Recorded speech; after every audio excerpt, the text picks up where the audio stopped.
Oke, sekarang kita akan membahas tentang aksam almiyah. Apa tuh aksam almiyah?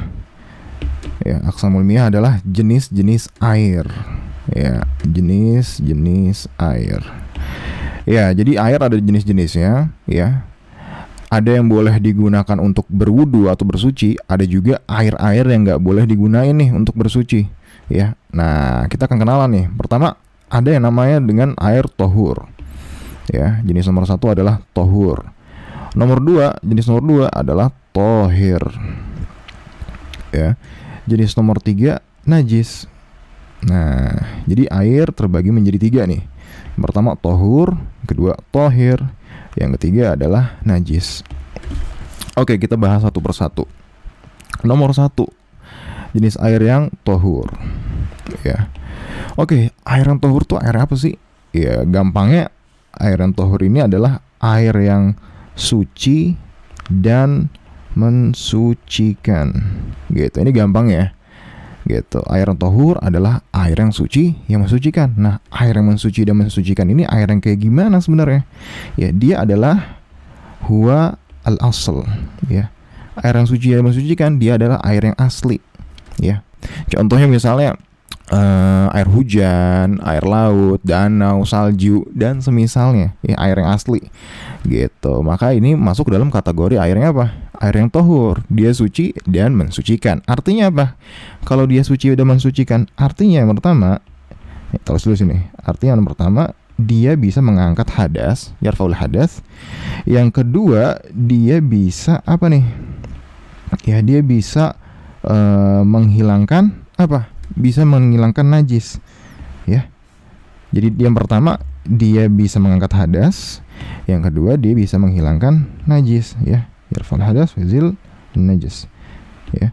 Bisa mengangkat hadas dan menghilangkan najis. Inilah air nomor 1, air yang tohur. Oke, kita masuk ke dalam jenis nomor 2. Oke, jenis nomor 2 yaitu adalah tohir. Tohir, ya. Bahasa Indonesianya yang gampangnya dia ini air yang suci, ya, tapi dia ini tidak mensucikan, ya. Suci tapi tidak bisa untuk bersuci, ya, artinya tidak bisa untuk mensucikan. Nah, air yang seperti apa nih? Air yang suci tapi tidak bisa mensucikan. Artinya apa sih kalau dia tidak bisa mensucikan? Artinya air kayak gini nih, yang kayak gini dia nggak bisa digunakan untuk bersuci, untuk berwudu dan semisalnya. Oke. Nah, air yang seperti apa? Yang pertama, kita tahu nih. Jadi air itu, air tohur ini, dia ini bisa digunakan untuk bersuci, ya. Nah, air yang tohur ini dia bisa berubah nih statusnya menjadi tohir. Ya, statusnya bisa berubah nih menjadi tohir. Kapan? Saat dia tercampur dengan sesuatu hal yang suci yang bisa merubah satu dari 3 hal. Waduh, apa aja tuh? 1 dari 3 hal. Yang pertama adalah warna. Yang kedua adalah bau. Yang ketiga adalah rasa. Oke. Jadi warna, bau, rasa. Jadi air yang tohur ketika dia terkena dengan sesuatu hal yang suci, ya, sesuatu hal yang enggak najis, dan ternyata sesuatu hal itu bisa membuat 1 dari 3 hal ini berubah.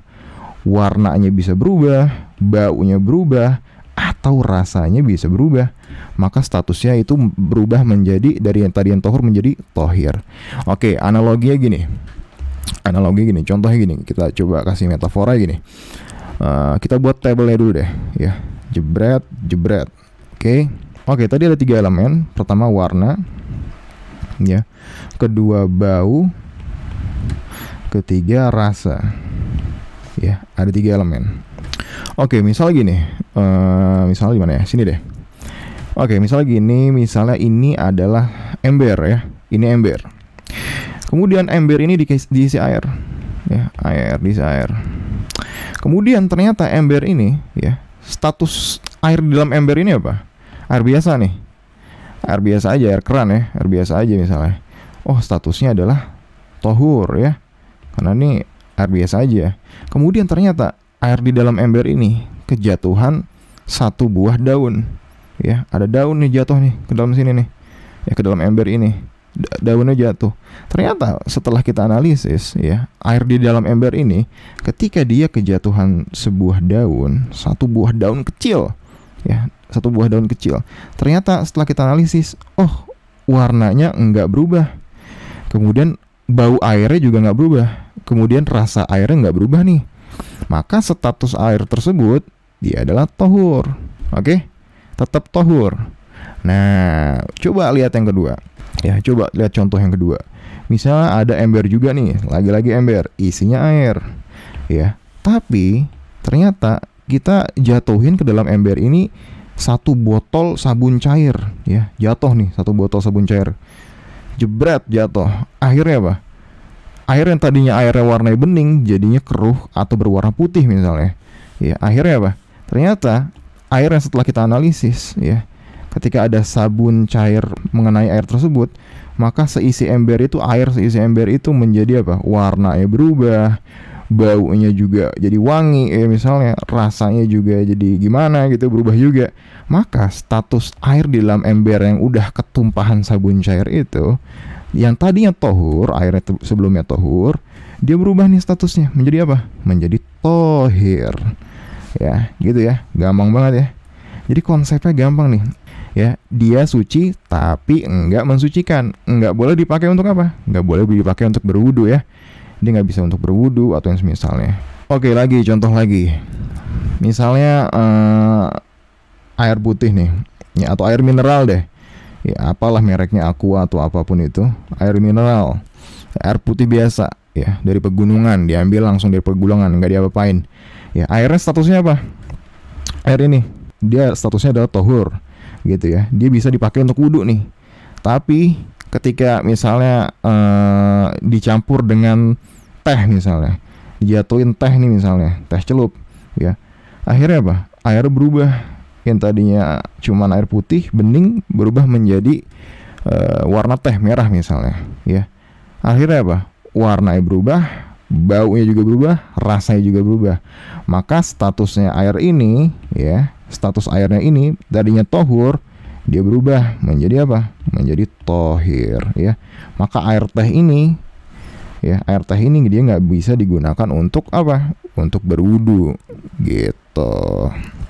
Oke, gampang ya gitu. Jadi air yang tohir yang pertama ketika ketika air tohur terkenal dengan suatu hal yang suci dan dia bisa merubah satu dari tiga hal. Oke, atau kita buat rumusnya di sini deh. Oke, kita tulis rumusnya di sini. Jadi air yang tohir adalah air yang tohur yang berubah satu dari tiga hal itu dengan suatu hal yang suci ya, yang tohir, yang tidak najis ya. Goyir bi tohir. Oke, gitu. Nomor 2, air yang tohir itu adalah air yang musta'mal fi raf'il hadath ya. Musta'mal fi raf'i al-hadath gitu. Apa nih artinya? Ya, dia air yang tohir ini adalah air yang sudah digunakan untuk bersuci atau air bekas bersuci. Maka kalau ada air bekas bersuci, maka statusnya menjadi apa? Menjadi tohir gitu ya. Walaupun ada ikhtilaf nih, di kalangan ulama ada ikhtilaf juga gitu. Jadi air yang tohir yang gimana nih? Yang pertama ketika ada dia itu berubah nih satu dari tiga hal itu ya. Apa aja tuh? Warna, bau, dan rasa. Yang kedua, air yang tohir dia adalah air yang pernah digunain untuk bersuci atau air bekas bersuci. Oke, inilah penjelasan dari air yang tohir nomor 2. Oke, lanjut. Sekarang kita masuk ke dalam jenis air yang nomor 3. Apa nih jenis air yang nomor 3? Jenis air nomor 3 dia adalah air yang apa? Air yang najis ya. Najis, namanya juga najis ya. Maka air yang najis ini air yang gimana nih? Ya. Air yang najis ini juga dia terbagi menjadi 2. Oke. Ya, air najis dia terbagi menjadi 2.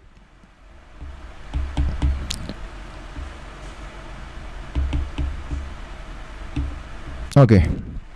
Jadi air yang tohur ya, yang bisa digunakan untuk bersuci, ketika dia terkena dengan sesuatu hal yang najis ya, maka statusnya menjadi air tersebut menjadi najis. Artinya apa air najis itu? Air najis itu artinya dia ini enggak suci ya, tidak suci Dan apa? Dan tidak mensucikan. Udah nggak suci, nggak mensucikan lagi, gitu ya. Dia ini nggak suci dan tidak mensucikan. Artinya air yang najis ini nggak boleh dipakai untuk bersuci. Iya, kapan suatu air tersebut dikategorikan sebagai air yang najis? Saat air yang tohur terkena dengan suatu hal yang najis, gitu. Maka air tersebut hukumnya adalah najis, ya. Yang nomor 2, penjelasan nomor 2, bimalakotin najasah adalah maksudnya apa? Jadi kalau ada air dan dia terkena sedikit aja dari najis, ya. Jadi air kena sedikit najis, maka ada 2 pembahasan. Nomor 1, kalau jumlahnya itu 2 kullah, ya 2 kullah itu berapa? Jadi ada perbedaan juga di sini nih, jumlah 2 kullah dalam liter. 2 kullah itu ada yang bilang 200 liter, ada yang bilang 234 liter, ada yang bilang 270 liter, ada juga yang bilang 300 liter, ada yang bilang 307 liter. Ya. Jadi aman ya, 2 kullah ini adalah ya 300 liter deh. Gitu ya. Amannya gitu. Gitu. Jadi kalau volume air mencapai 2 kullah atau 300 liter ke atas, ya, udah 300 liter ke atas nih volume airnya, maka ketika dia terkena najis, ya, maka status airnya itu tidak najis, alias apa? Status airnya adalah tohur, ya, sebagaimana di dalam hadis dijelaskan, ya, Nabi Muhammad SAW bersabda, idza balagal ma kullatain lam yunajjishu syai'. Jika air telah mencapai 2 kullah, maka tidak ada sesuatu pun yang menajiskannya. Di dalam hadis yang lain disebutkan juga nih, idza balagal ma kullatain lam yahmilul khabath. Jika air telah mencapai 2 kullah, maka tidak mungkin dipengaruhi oleh kotoran atau najis, gitu. Jadi kalau ada air yang terkena najis tapi ternyata volumenya banyak sampai 2 kullah, maka status air tersebut tetap tohur, ya, gitu. Tapi kalau duna kullatan gimana nih? Di bawah 2 kullah, ya, lebih kecil daripada 2 kullah misalnya, duna kullatain, ya, di bawah 2 kullah, status air tersebut adalah najis, ya, dia nggak bisa dipakai untuk berwudu atau bersuci, gitu, ya. Inilah jenis-jenis air, ya, ada 3. Pertama tohur, kedua tohir, dan yang ketiga adalah najis. Bitaufiq.